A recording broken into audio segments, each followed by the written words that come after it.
प्रथम क्रमांक चाणक्य गट, दुसरा क्रमांक आर्यभट्ट आणि तिसरा क्रमांक रामानुजन या गटासाठी आहे.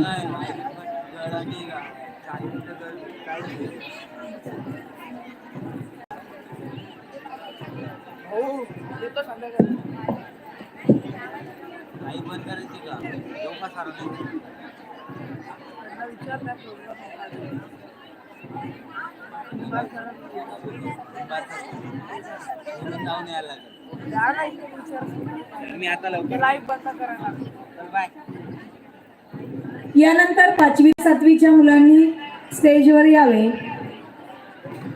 प्रश्नमंजुषे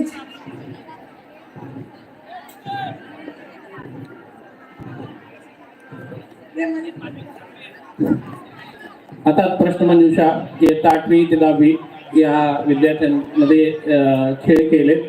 पाचकर, आर्यभट्ट, रामानुजन आणि चाणक्य. आता जो पुढील कार्यक्रम आहे तो इयत्ता 5वी ते 7वी प्रश्नमंजुषा. इयत्ता 5वी ते 7वी प्रश्नमंजुषाचा कार्यक्रम सुरू होत आहे. तर विद्यार्थ्यांनी जागेवर बसून घ्यायचं आहे. विद्यार्थी आपलं गुणकौशल्य, बौद्धिकता या ठिकाणी दाखवत असतात. यापुढील सूत्रसंचालन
हॅलो बाय बाय.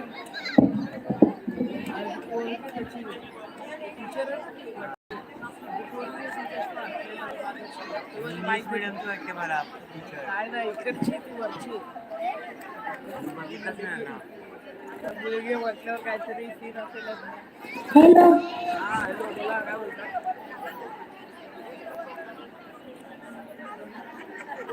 सगळ्यांकडे माहित भेटत, सगळ्यांकडेच असणार इकडे, पण सगळ्यांकडे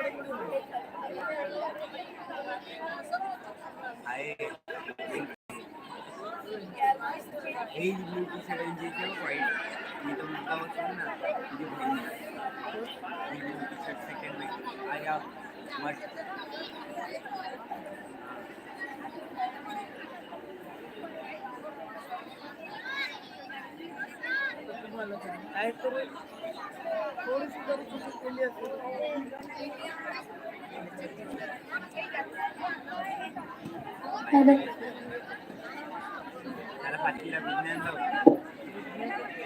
आता इयत्ता 5वी ते 7वी मराठी माध्यम प्रश्नमंजुषा स्पर्धा सुरू होत आहे. या स्पर्धेमध्ये एकूण 4 गट असतील.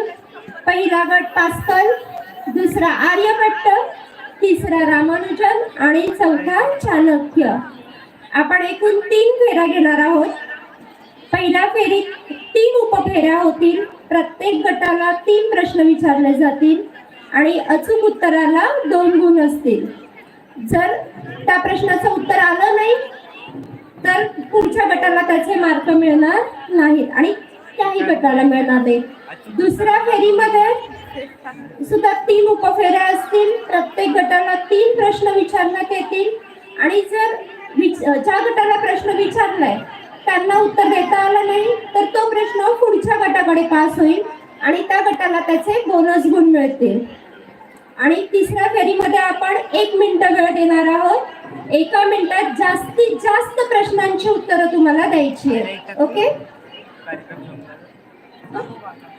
आता आपण पहिलीची